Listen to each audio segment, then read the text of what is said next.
Hi guys and girls, and thanks for joining us on another Team LRF podcast. And today I'm joined by a friend of mine, Corey Fieldhouse. Corey, how you doing? What's happening, big dog? You all right? Yeah, good man. You good, bro? Very good. Alive and kicking. Good to hear. Yeah, good to hear. So obviously we've got some really good guests on this podcast, Samson, and we've had a few other really good guests over the past, people who have won the Olympia, David Henry. But I think you eclipsed them all, to be honest. Save the best till last. This will be the last podcast you ever see on Team LRF, guys. Best till last. Ever. This will be the last one ever because we want to finish on a high. No. All jokes aside, but how's things, man? Obviously, you got the gym opening up as well. Well, it's opened up, hasn't it? So yes, a little private facility for yourself and your clients to train in. Obviously, seeing obviously you had a few issues with your health as well. So probably touch upon that and see how everything is. But how's things been since the Arnold's back in September? Do you know what? It's been a whirlwind. I think most importantly, I mean, I don't really know where to start, but probably the highest highs and quite confidently to say the lowest lows. Genuine. Last year was built up, as you know, because we spent a lot of time together in my build up during my off season, and it was all built up towards super sleep, like super heavyweight, coming out of a very, very successful junior bodybuilding season. And I didn't spend a lot of time in that season because I was right at the back end of it. So everything was gearing towards me breaking into that supers category and trying to do justice, I think, for myself. Like, I had high expectations, realistic as well. Like, I didn't want to nobody coming out of a junior category in bodybuilding can step into supers territory and really take over. And that's just due to timing more than anything. But it didn't mean I wasn't going to go there and put up a fight for obviously my position. So I worked like a fucking dog. I was with Cuba for a year. I peaked at like 120, 125, 126 kilos, started with him at 100 off the back of I had a like blood poisoning. So I went into him, like, my conditioning was fine. I was in good nick, but just a bit broken and worn. So rinsed off that fatigue, just pushed food, got super healthy, got super strong. Like, I was squatting 8 plates on your pre-core hack, like really strong, which is what I love to do. And then the tides changed and it was ready to start prepping, and I chose the Arnold to do it. I was like, right, if I'm going to do it, I might as well fucking do it big. But you chose the hardest qualifier actually to start with. Like that qualifier was fucking stacked, to be fair. Like, absolutely stacked. You had guys who are, I'm sure Andy Scott's won the universe, and I know Andy wasn't in the lineup, but you got guys that have just lost out to him, like people like Greg and then you've got, I always forget the guy's name, who's prepped by Josh Malley, who won. Say again? Josh Law, and I really rate Josh's physique. Actually, I think Josh got a fantastic physique. Then you got Big Nathan in the lineup as well. Like in that supers, Simon as well. Simon Booker was in the lineup as well, wasn't he? And so people forget that Simon's been like a top 3 at amateur Olympias and stuff. And these guys doing a regional. I think he came 4th in that region. So So that was a massive regional as well. Actually, even before that. So sorry, man. Carry on, bro. Yeah. So I mean, again, I live by the whole take a big bite and chew fucking harder. Do you know what I mean? That's the reality. So if I was going to do it, I was going to do it properly. And that was the motivation for that, was to really set a marker in the sand, like see where I actually sit with these guys. And I've got something to build on, because otherwise, anybody can go to a lower level show. I mean, the reality was, like, that time in the season is always a tricky one, in my opinion. Like, from my experience, I think you're either going to be very, very busy, but knowing the Arnolds was the lead up, that last regional for Two Bros was always going to be pretty fucking big. Apart from potentially bigger guys getting their qualification in earlier than the season, then building into it. But yeah, the reality was that I wanted to see where I really sat. So I was like, fuck it, we're going to do the Arnolds. If we're going to do it, we're going to throw everything into it. So prep began, went super smooth, and I'm not going to lie, after the graftism, I was shot. Like, I was probably, and for people who have back-to-back peaked, not, and I'm not even talking like on a weekly basis, I actually think personally that's easier. To come away from a good showing and have to continue to work for the best part of a month is difficult. Yeah, I think that transition period of 1 week, 2 weeks is quite easy. The transition period of like 4 or 5 weeks is always fucking really hard, actually. And the reality was, like, I was on a high going into the graftism. Everything ran super smooth because I had zero expectations. Like, it was all excitement. When I got to the graftism, like, don't get me wrong, like, I backed myself 110%, and I think that I put on a very, very good show, and I beat some good guys. And it was questionable, and the people watching this may have a difference of opinion, but I think I was stood in top 3, top 4 minimum, and I placed outside of top 6, which was bizarre to me because I was stood next to the winner and second place, Craig and Josh. But then again, you've got to be realistic and say, okay, well, I may be fantastic from a presentation standpoint. I may have a fantastic structure and a great look, but these guys have got 10, 15, 20 kilos of muscle on me, or weight. Yeah. And they're fucking lean. So take that. So coming out of that, I was almost a bit like, right, I've got 4 weeks to dig and improve. That means I'm going to be lighter. That means I'm going to be smaller. It means I'm going to be leaner. Great. But I know where the line is now. So what's my motivation for killing myself even further? Do you know what I mean? Yeah. So that 4 weeks was just a constant head fuck. And the problem is you're not in a position where you can logically think anyway. Like, you're not. You're deprived from food. You've been dieting for 20 weeks. The reality is, like, nothing logical is coming out of your mind. And if it is, it's % or 2. So I'm sat there, and I had big advice to everyone, right? If you ever come off the back of a show, stay on your shit. Do not take a day off. Do not take 2 days off, because once you've had that sweetness and that little bit of reality of, oh, well, this is what normal life is like, it's very, very hard to switch back on, in my opinion. Yeah, no, I agree. Yeah, Rob will know, because he deals with sort of the highest level of athletes, making pros week in, week out. But so he'll be having these conversations all the time. But for me, like, I'm a very, very simple guy. Like, me and Mads, we'll sit down in front of Netflix, order 50 quid worth of Nando's, and sit there on a Saturday night. So these little triggers are going off now. I'm sat there on a Saturday night with 3 weeks to go to the Arnold's, and I'm eating asparagus and chicken. Or I'm not even eating asparagus and chicken. I'm having a fucking protein shake, and I'm sat there, and I'm like, I'm not really sure this is all, like, what am I doing this for now? I know I've got that information. So it was a battle, but you know what? Like, I stuck it out with all the shit that happened. Like, Mads got rushed into hospital the week before the Arnold's. That was touch and go whether she'd even make it up there. Like, that girl, all of you will know, if you know me on a relatively personal basis, that girl is like my left arm. Like, she's not around. Like, we do everything together. So for her to think that she wouldn't even make it to the Arnold's, like, to be able to come with me was hard during peak week. Like, if there's anything you don't want, like, you don't want all that sort of shit. You want it to run smoothly. So got to the Arnold's, and then I beat, and I'm happy to say this, and I'll say it, I couldn't give a fuck. I beat my main man, Nathan Stiles. That was my main thing. Like, I was like, because I bantered him all prep. I saw him in Ultraflex literally week in, week out, eating his Cocoa Pops post-workout. And I said, Nate, if you're going to stand next to me, bro, do not eat any more Cocoa Pops, because that waste ain't going to do you any favors.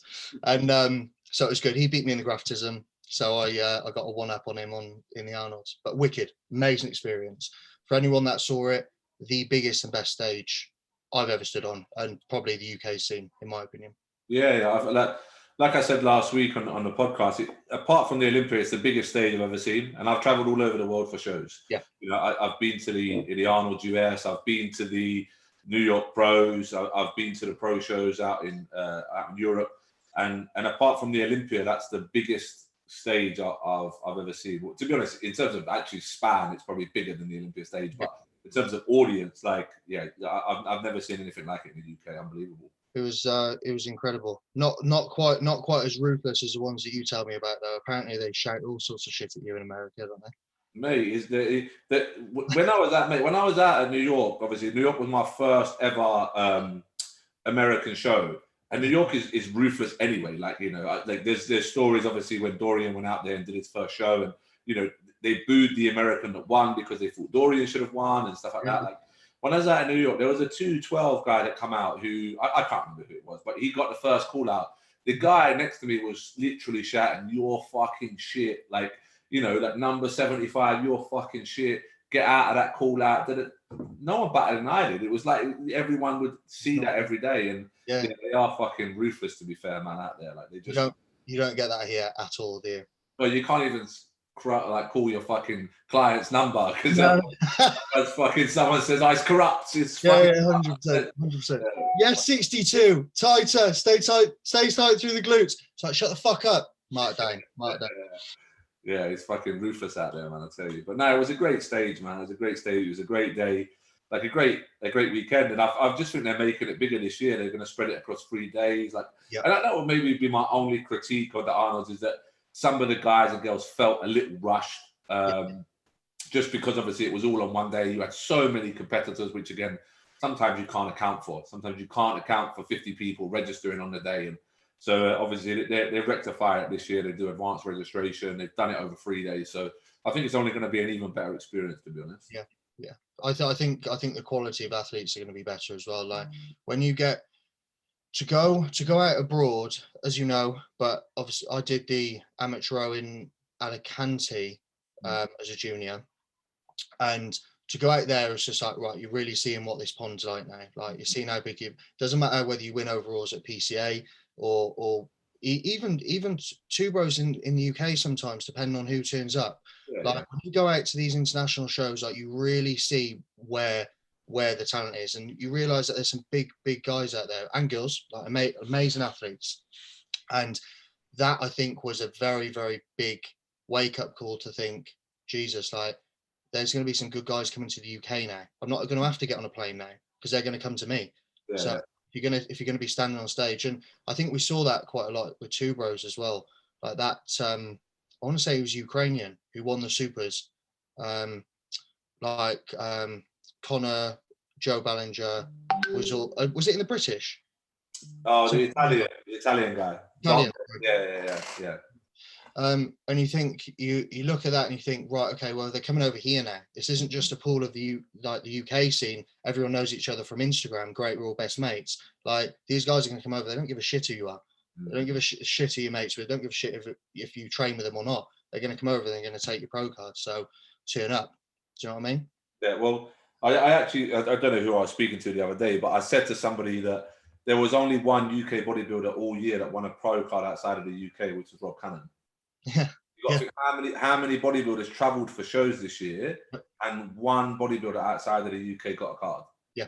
And that's some really good bodybuilders. You know, that's some really good bodybuilders. Josh travelled, Josh Law travelled, Nathan travelled. Yep. I think Andy Scott might have travelled as well. Maybe he didn't, but you got these guys who are fucking epic bodybuilders. And they're not getting a nod. And like Joe Ballinger travelled a lot. Like what's his name? I always forget it. Oscar got the card in Finland, but that's a Two Bros affiliated show. So like, outside of the Two Bros shows, you know, you've only got, you only got Rob Cannon who took a card, and again I don't actually think he won the overall. I think he got like I think he came second. Yeah, second, so, top three, wasn't it?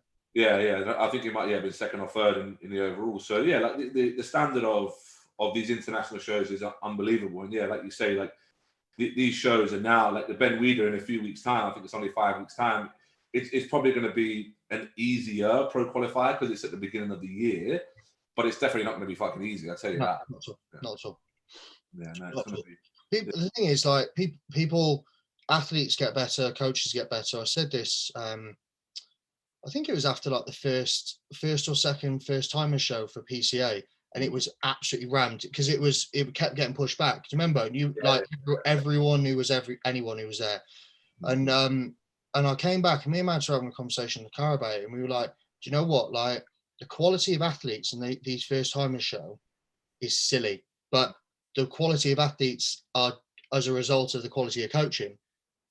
Do you know what I mean? And it revolves around. So it's like with anything. I mean, I saw it a lot in rugby towards the back end of my career when I was playing, and these guys were coming through, and they were like 4 years younger than me, and they were bigger than me, they were stronger than me, they were faster than me, and more skilled than me. And it's just that evolution of the game consistently.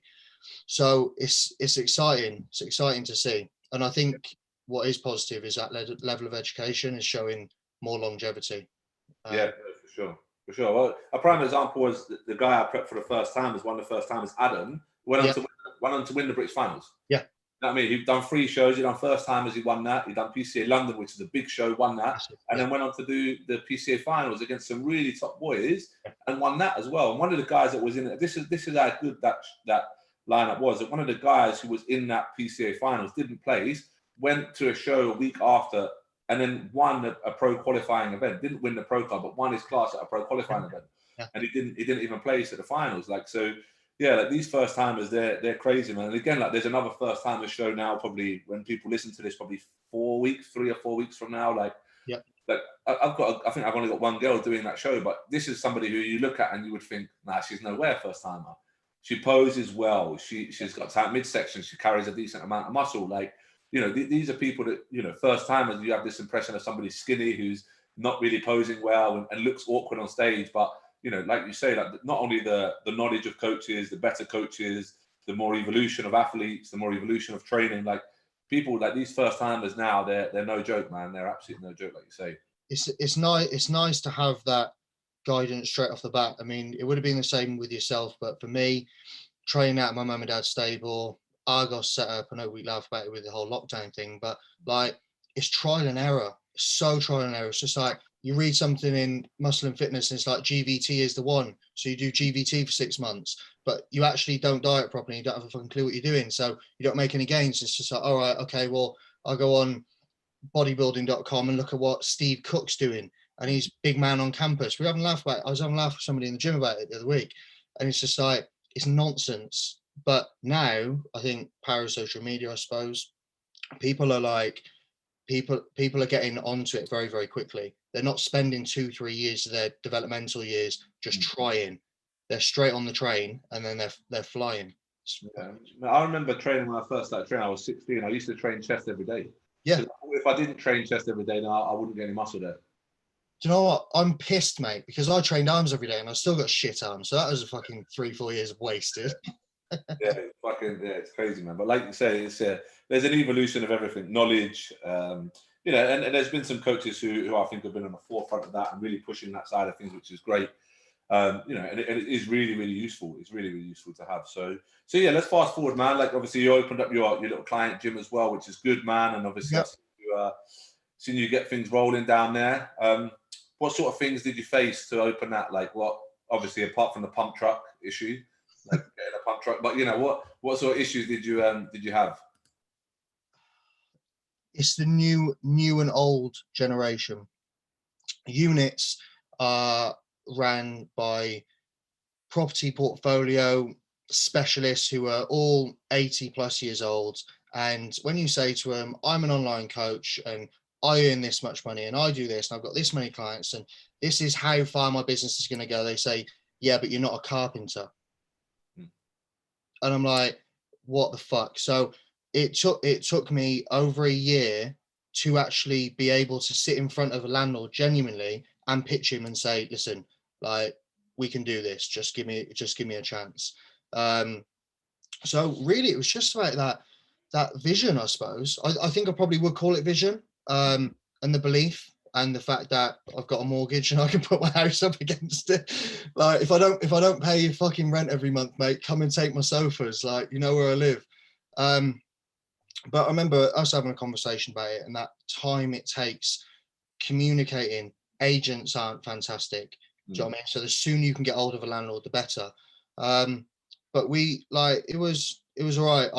I think after, I mean, you'll know this, after going and viewing a number of places, you've got a very successful gym anyway. So moving over to Herne Bay, you had proof. Do you know what I mean, mate? I know what I'm fucking doing. Like, I don't need to have this conversation with you. I don't need to justify what I'm doing. But for me, I think, and me and Mads, when we were going and viewing these places originally, we didn't really know what we were we just knew we wanted a space. We didn't know about uses, about applications to the council, about changing the use of the space, etc., etc. And we knew we wanted a unit. Obviously, we couldn't have an office space, so we needed something that was going to be able to take a gym or a fit out. Yeah. So we're going and viewing these places, and they're like, "So what do you do for work?" And we're like, "Oh, we're online coaches." And they're like, "All right, okay, so no, because you don't even fit the use of the space." Luckily for anyone that's interested, the council, a lot of the councils now have changed, reorganized the uses, so you can actually operate a gym under retail use, which is good. I think it's like category D or something, category E, yeah. But yeah, I think it was just trial and error, pitches after pitches, and trying to say the right thing, and people not really being interested, and then agents not really wanting to have that difficult conversation with their client, who is the landlord. We went and actually met a landlord, and at his space, and we told him about everything. He was just, "Oh, that sounds like a really profitable business," because it is. Like, if you're a good coach, you can do very, very well. Sounds like a fucking dream. What, sit on your laptop and your pants all day and just chat people in, banging. But again, like, we came away and he just wasn't straight, because it doesn't have Corey Fieldhouse car mechanic above it. Do you know what I mean? So honestly, like, that was our biggest hurdle, just getting our foot in the door. But funny, I spoke to the landlord this morning, and he's like, "How's business?" Talking him through things, just chit chatting. He don't have a fucking clue what I do, really. But he's really happy. Do you know what I mean? So, no, it's hard, man. Even trying to find a second location for LRF, like, you know, and that's an established gym in a massive unit, you know what I mean, and in a busy area. Like, people don't really know where Ashford is or what Ashford is. They probably only know it for LRF. But 100%. They wear your hoodies more than they wear their own clothes, mate. Yeah, well, good. I'm glad. Yeah. They do. But yeah, no. So yeah, so like, even like with like, Ashford is the hub of Kent. For those who don't know, like, Kent is a big place, and Ashford is, you know, really the hub of Kent. And, you know, to have a gym in such a big area, and then trying to find another location, when you tell people, "Oh, we're going to open a gym," that just instantly it's no. And the thing is, I'm looking for another location now, and when I'm making these phone calls, it very much is like, "Nah, like, we're all right. We'll look for something else." Like, you know, and they just, yeah, I don't know why, but it's just maybe, like you say, that old school mentality of, you know, a gym's going to smash the place up and it's going to make it look fucking awful. And like, the biggest issue that we always come up with is parking. So like landlords will think, well, because the thing is, the two gyms combined have over 1,100 members. Like, they in their mind think, well, 1,100 people are going to turn up at once. You know what I mean? That's what they think. You know what I mean? It's going to be carnage, and there's going to be roadblocks. When in reality, like, at Ashford, we have 15 parking spaces, and very rarely are any of, like, they're all used. Only like of the evening at like 6 o'clock on a Monday. But not yesterday, because it was Valentine's Day. But you know, 6 o'clock on a Monday is you know, is busy, yeah. And there are a couple of cars on the road, but again, there's no yellow lines there, so that's fine. That's not a problem. We have an agreement with the local businesses that are next to us that will park in there when it's busy after 6 o'clock, of course. So, but these are all things that you can't have a conversation with about, you know, to a landlord. So yeah, it's always really, really hard to you know, to find a space. And I think that's probably one of the hardest things to do, is to find a decent location, because you are always hit with roadblocks.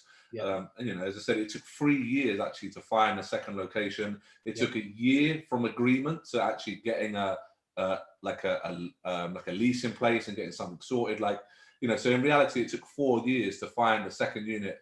And I was looking quite actively once or twice a week, you know. And the reason people might think, well, that's not a lot to look, but properties don't come up every day. Like, warehouses don't come up every day. So there's no point in looking every day, because all you do is just keep repeating the same thing. And again, if you did look every day and something did come up every day, it takes 3 or 4 days then to book a viewing. So they're booking more viewings in on that time as well. So yeah, I was actively looking during that time. I say it took me 3 years to find it, and then a year to actually get a deal on it as well. So I remember when you first went to view it, and I was at the gym and you showed me the video of it, and that was a year from when you showed me. Yeah. Pretty much a year. But no, you're right. It's for me, like, I'm quite sentimental. Like, I wear my heart on my sleeve. So if I'm in a position where I can talk to somebody about the vision of raw coaching, it's just like, yeah, I've got this plan, this is what I want to do. They go, No. I'm like, you fucking bastard. Like, you sure? You know what I mean? Like, I take it out. They don't care. Like, they're not interested. They just want their rent, and that's the reality. But getting your foot in the door is difficult. And that's just for a private space. Like, I can't imagine the amount of red tape or conversations and planning, managing that's got to go on. And there's also the agreements, aren't there? Like we've talked before about rent-free periods and all this sort of stuff. I remember you talking to me about bins. Do you know what I mean? Like you got your bins sorted, otherwise you're not going to have anywhere to fucking put them. So it's just all these things that I think naively, I think that's probably the best thing. Like when you first started, I think LRF was probably like your mecca, wasn't it? Like LRF and Ashford was your main. So you probably had a bit of a sense of naivety, which gives you that little bit of excitement. So things don't hit you quite as hard. But when you've got a gym and it's as successful as it is, which it is, going to Herne Bay and setting that up, you would have probably been maybe psychologically a little bit more impatient in the sense of, mate, I know what I'm fucking doing. Like, oh yeah, let's just get this space sorted. I'm sick of having these conversations now. Do you know what I mean? Like, let's get moving. I mean, and the thing is, it's not just at gym as always happened.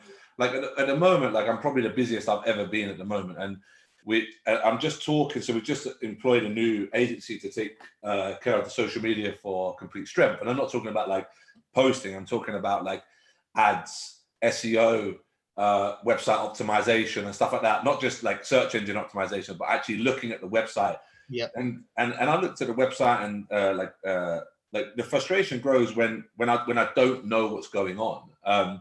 And like you say, like with these landlords, you send them a proposal, takes 3 or 4 days for them to get back to you. During that time, you're scratching your head and thinking, I'll tell you what you're thinking. You're thinking, oh, this is going to be a great success. I'm going to have this bit of equipment here. I'm going to have this bit of equipment there. That's exactly what you're thinking. And then you fucking open up your emails on a Friday and the person says, it's not for me.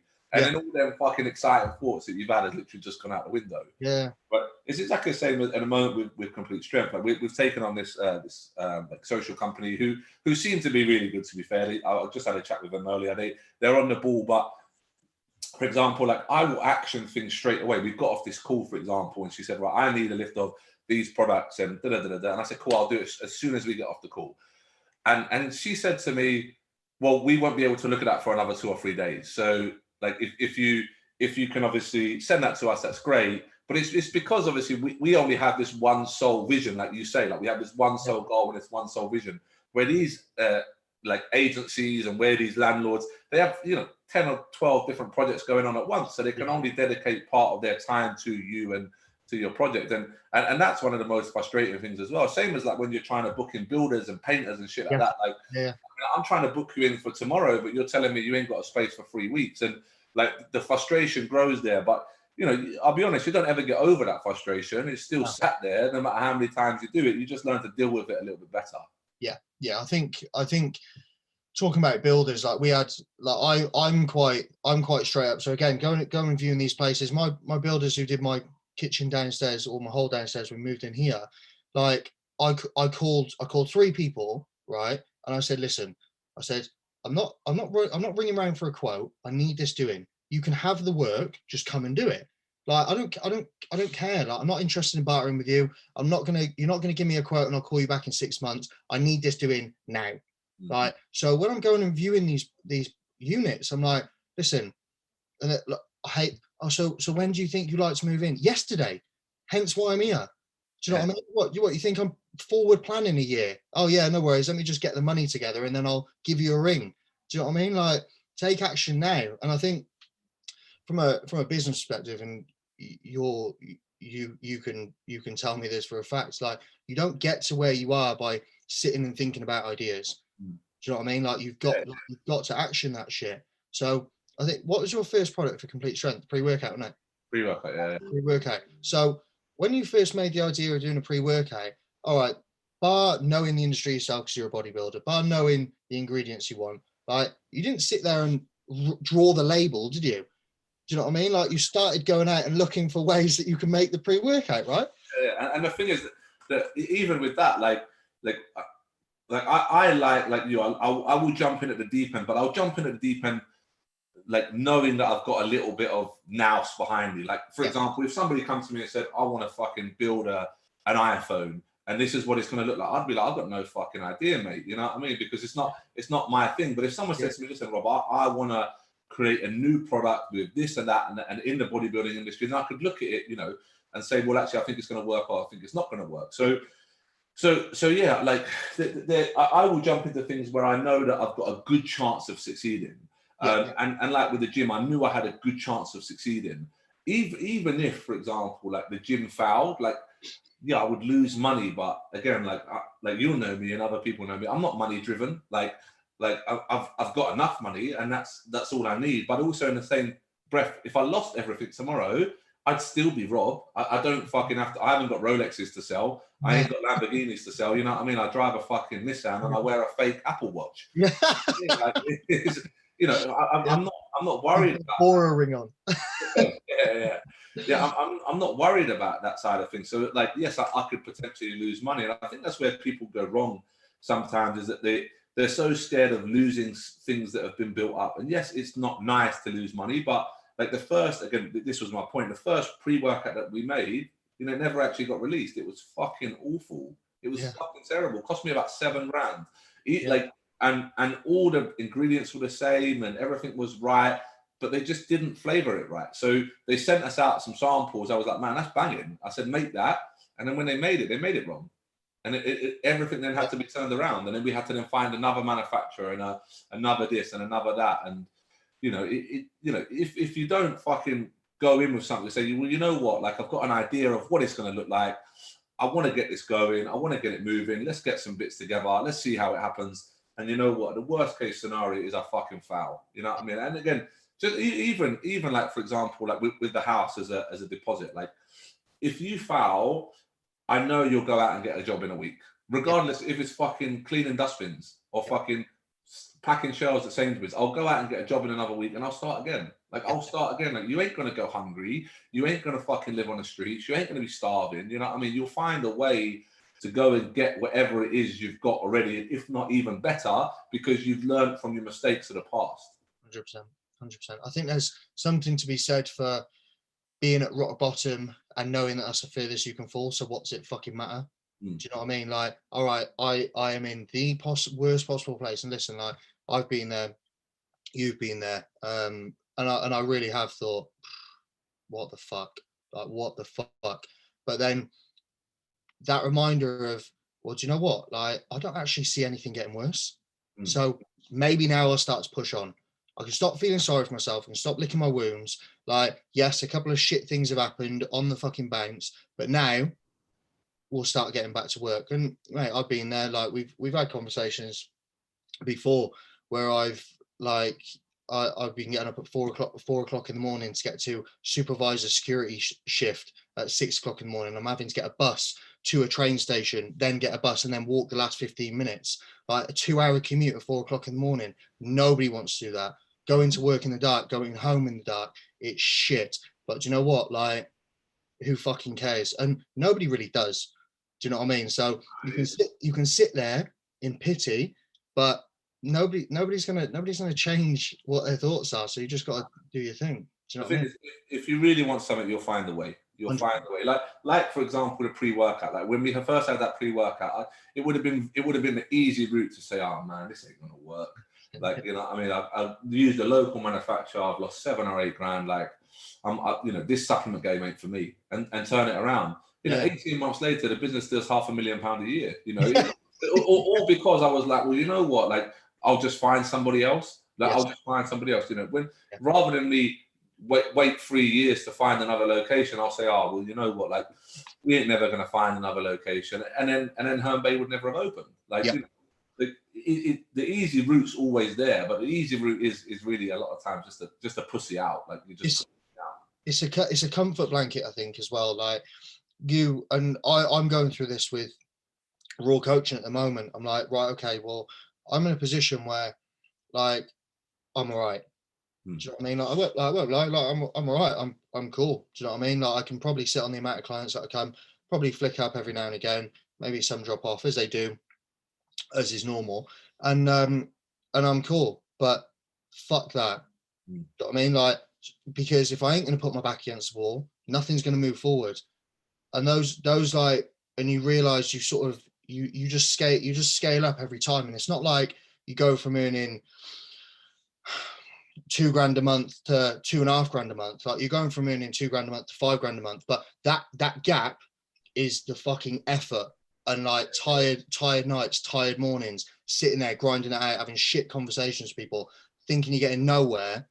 But I don't know, like I think I mentioned it to you, but I'm bang on these secrets books at the moment, like thoughts become things, and it's so true. And I saw a video on Instagram yesterday, I think it was, I've got her name, J-Lo, and who's that black woman in America, Oprah. They were sat there and they were talking about affirmations, and you're probably talking about like, well, Oprah number one, but I don't know, it wasn't J-Lo, I can't remember who it was. Anyway, but she was saying like thoughts become things. Like every morning I wake up and I do my affirmations still, and you think, this is a woman who's fucking doing bits. You know what I mean? Like she ain't worrying about where her next meal's coming from. She's thinking about where she's going on holiday tomorrow. Yeah. You know what I mean? But she's not, because she's like, I want to do more and I can do more. But you don't get there by not fucking cracking on. Do you know what I mean? 100%, man. And it's one of the reasons that I don't know if you know this story, but there's a few people who know this story. So when I was living in Kings Hill, so you come to Kings Hill, it's a fucking lovely area, man. Like, it's a banging area, like probably the nicest, like if not the nicest, but one of the nice areas in the southeast. Like, it's a fucking affluent area. Everybody's got Range Rover. Everybody's got fucking this and that. And at the time, I was driving a Range Rover, a new Range Rover, like off the shelf, nice, good house, da da da da. And I became very comfortable. I became really comfortable. And I actually bought a 2003 Renault Clio. Yeah. I bought it for like £700, mate. And I was like, the Range Rover is going to stay parked on the drive until I fucking bring my act together. And I drove that Nissan Clio for about 6 months, just because I wanted to pull myself back in a little bit. I was like, yeah, you know what? I'm becoming a little bit like the person I don't want to be. Like, I was starting to wake up a little bit late. I was starting to slow down on my responses to clients. My 12-hour reply time would turn to 18, and you know, and I've never ever backed off like the gym and stuff like that. Like, I always stood on time for the gym and stuff like that. But my personal training was a little bit shit as well. Like, my personal training worked good as well, and it was one of the things I actually did to pull myself back in. So I said, well, the Range Rover is going to stay there. Financially, I'm fine. Like, I don't need to worry about that. Like, the money's coming in. But on a day-to-day basis, I need to pull myself back a little bit. And one of the ways I did that is I stopped driving such a nice car, and I thought, you know what, I'm gonna drive around in this shit car. Because the thing is, when you pull up to a petrol station in a Range Rover and it's new and it's shiny, everyone looks, you know what I mean? There's a higher esteem, isn't there? Like, you probably carry yourself differently, and people, and because you know, they know. Yeah, for sure. And I wanted to get rid of that, and that's one of the reasons that I fucked it off. And I actually bought a 20-year-old like Renault Clio that leaked, had a fucking leak in it. You know what I mean? Yeah. Just because I had to downgrade myself a little bit, and same as also why I wanted to get back into shape this year, because my knife was very blunt in that area of my life. Like, my knife was very blunt. Like, this year, like, I've got no issues now with work. I've got no issues now with that. You know, do handsomely in terms of a financial reward from the coaching or from the gyms or from complete strength. But I wasn't happy in the part of my life that was my physique. You know, I'd wake up like, and this, I just started dieting in like November. So in and around about Christmas, and like, I was pretty on it, and I got reasonably lean for a mini diet, and I was like, you know what, I'll grow back out. But the reason I did it is because I was real slack in that area of my life, and I was like, I'm like you say, like, it was probably the worst I'd ever looked, like in like 10 or 15 years of bodybuilding, and I was at the bottom. I was like, you know what, I just got to fucking get myself up and do something about this. And obviously that's when I started following a new diet and a new training regime. And it wasn't perfect to start. There was obviously still cheat meals of a weekend and slip ups here and there. But it was something which was almost new to me because I hadn't done it for fucking 7-8 years. But now it is routine. Now it is routine that I wake up, I do my steps, I get my cardio in, I walk the dog. And then I've set a new standard for myself. So yeah, like you say, you know, when you are up against it, like, it's important that you fucking say, you know what, like, you recognize that, you know what, I'm a bit shit in that area. Like, I need to be better in that area, and then you just act accordingly towards it. Yeah, 100%. No, so the HQ is up and running. I'm still buying kit. The thing is, like, I wanted to be in a position. My original motivation was to just have my own space. And then obviously I understood that, with the greatest respect, like, I call a spade, like, I can monetize that. Like, it's part of my business. If it's raw HQ, then it's raw headquarters. Like, why wouldn't my clients come down? And not only that, I'm in a position, and I know you'll appreciate this, you don't have to ask for permission. Like, you don't have to do anything. If I want a client to come down and they're 2 weeks out from a show and they want to strip off in the middle of the gym and do their posing, you do that. Do you know what I mean? Because it's my space, and that's something that I'm able to almost like give back to the clients, but it pays me dividends, not just financially, or not really financially at all, but psychologically. I feel accomplished. Like, I've gone from obviously working with yourself originally to even build raw coaching through your coaching course. Hit the link below. He didn't pay me to say it, I swear. But like, I've gone from that, and like, my brand is growing and will continue to grow. But it's just like, well, this is something that, in all fairness, due to my commitment and my clients giving me that commitment back, I'm now able to build. So it's been super rewarding. But obviously, as the saying goes, that once you've got something, it's like, what's next? And I'm already like, fucking hell, I'm gonna have to ask Rob for 500 grand so I can build a mecha raw HQ. It's the thing, man, that people just find excuses, mate. People just find excuses to certain things, like the roadblocks that are put in the way. And you know, when people, as I said, like, they approach that landlord and they get turned away, and they get turned away, and they got turned away. And you know, for example, like the supplements, like when I first approached the manufacturer, they fucking done it wrong. And you know, and rather than say, oh man, this ain't for me, like, I just found another manufacturer, and they were a lot better. And I'm not saying a working relationship is great with them, it's okay. But again, like, you know, if they hit me with a roadblock, then I'll find something else. I'll find another way. And that's the most important thing, is that you find another way. The most important thing around that is actually learning. Again, no such thing as failures, lessons, and all that, but it's very, very true. Like, every time you have a shit situation, you're in a position where you can manage that situation so much better. There's always responsibility on both sides. I find, like, okay, I'm going to these agents, for example, and I'm like, yeah, I'm an online coach. Don't get me wrong, I didn't go in there and tell them that I was a car mechanic, but I managed that so much differently. And I realized that, well, do you know what? You as an agent aren't really that helpful, or agents as in general aren't really that helpful. Yes, cool, you're going to let me the property, but I want to speak to the landlord, because there's no point in wasting my time. There's no point in wasting your time or the landlord's time. So let's just change that. And it means that everything's just a little bit more efficient, and you get the answer potentially you don't want, but at least you get an answer sooner. Decide what you're doing. You don't get overexcited and then somebody tell you your idea is shit and you have to brick their fucking house or something. It's hard, man. Like, that first gym was real hard, but like you say, like, the second gym actually was a piece of piss. Like, building a second gym, which is aesthetically a lot better than the first gym. Like, I still train at Ashford because I love that hardcore feeling. But aesthetically, it's a lot better. It's got a lot more moving parts. There's a mezzanine floor. There's a big reception rather than a small reception. You know, there are bits of equipment that came from all over the world, from Atlantis, which is Canada, if you don't know, and Prime, which is US, and Gymshop, which is Ireland. Whereas when I first built LRF, it was just hammer strength and pre-core, which all actually have a hub in the UK. So yeah, there was a lot more moving parts to the second gym, but it was a fucking lot easier because I learned from the mistakes that I made in the first gym. And yeah, like you say, it is very much like when you do hear a no, or when something does fuck up, like, that, you have to pull the lessons from it, because if you don't pull the lesson from it, I guarantee you'll make the same mistake again, and then you'll make the same mistake again, and that will just lead to just straight frustration on your part, and the people who make those mistakes generally then blame everybody else. But what they don't realize is that they're not looking at themselves and rectifying the mistake and then saying, oh, how can I actually do this differently, rather than, oh fuck, this person is a cunt or whatever, you know. So, wanker. Yeah, that's what they think. Yeah, but no, that's great, man. Like, yeah, it's really, really useful to find out where you're at and what you're doing, because obviously, hopefully, we'll be jumping on a few more podcasts together as well. Have you got many people in these first shows? Have you? I've got three going to the first timers in PCA. I've got more guys competing sort of middle to the end of the year already.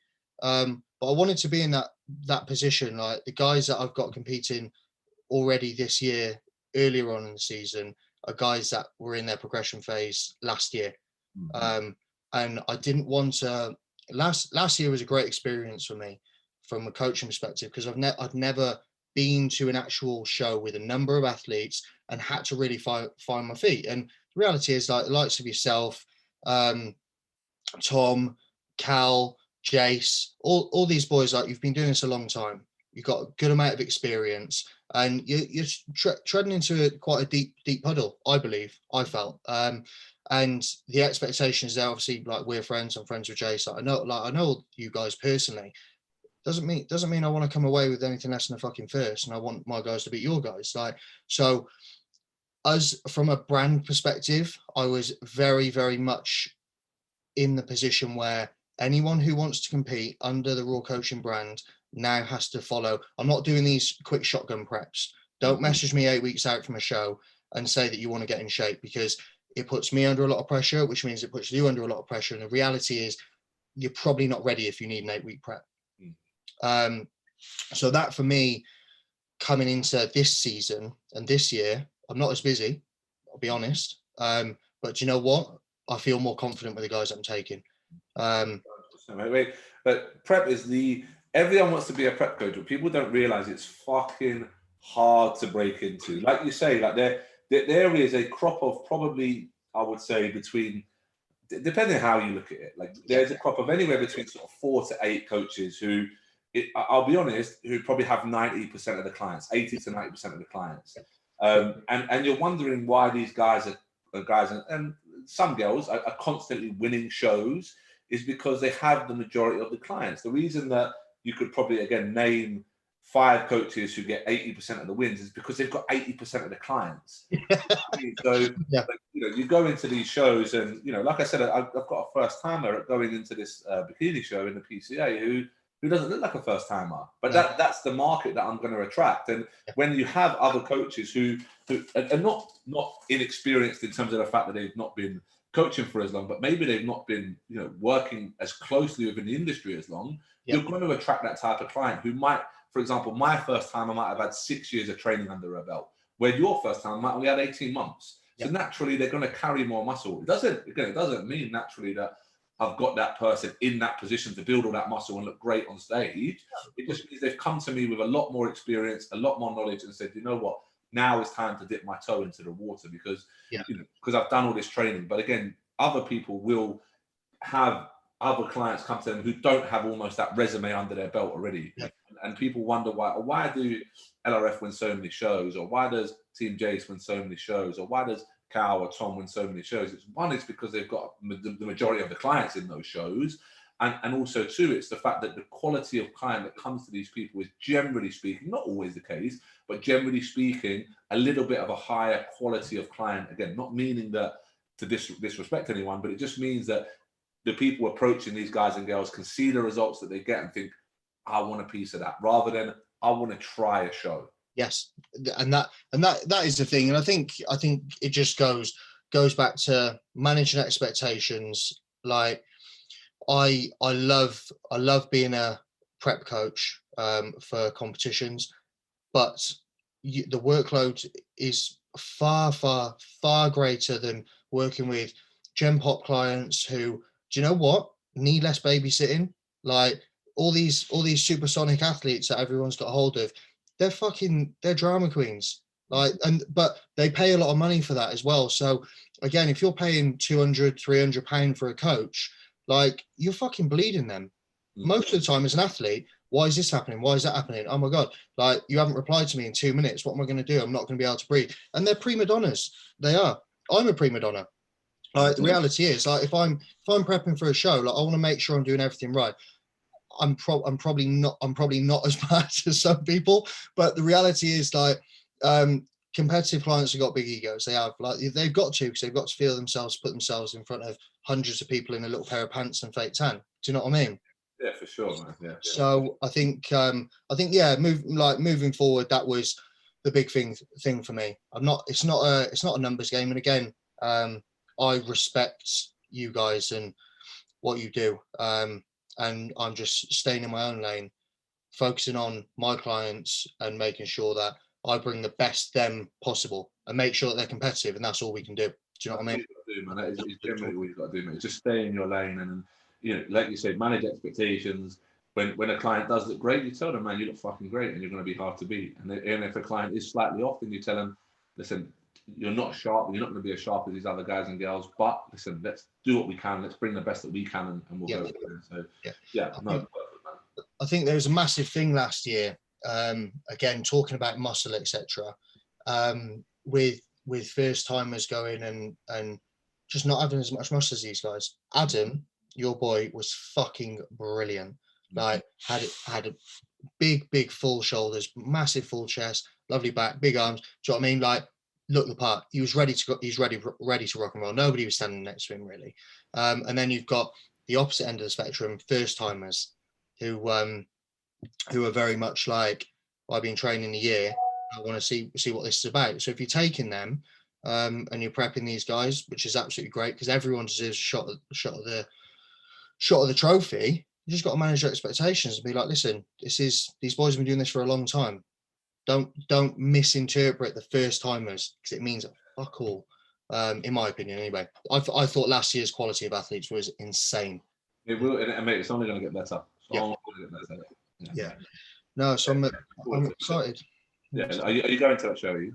Yes. Yeah, I'll be there. Yeah, I'll be there as well, man. We'll catch up anyway. We'll catch up before then, but yeah, we'll have a coffee. Yeah, 100%, man. People do. Yeah, kiss and cuddle. Yeah. Yeah, no, perfect. No, awesome, man. Thanks for joining me, bro. We will catch up again, and as I said, I'm gonna try and get Corey on a bit more regularly to talk about some bodybuilding topics. And as the season kicks off, obviously, it will give us more and more to talk about. So yeah, I'm really looking forward to it. But Corey, thanks ever so much for joining me, man. I really appreciate it. No problemo. Much love, brother. See you later. Take care, mate. Thank you.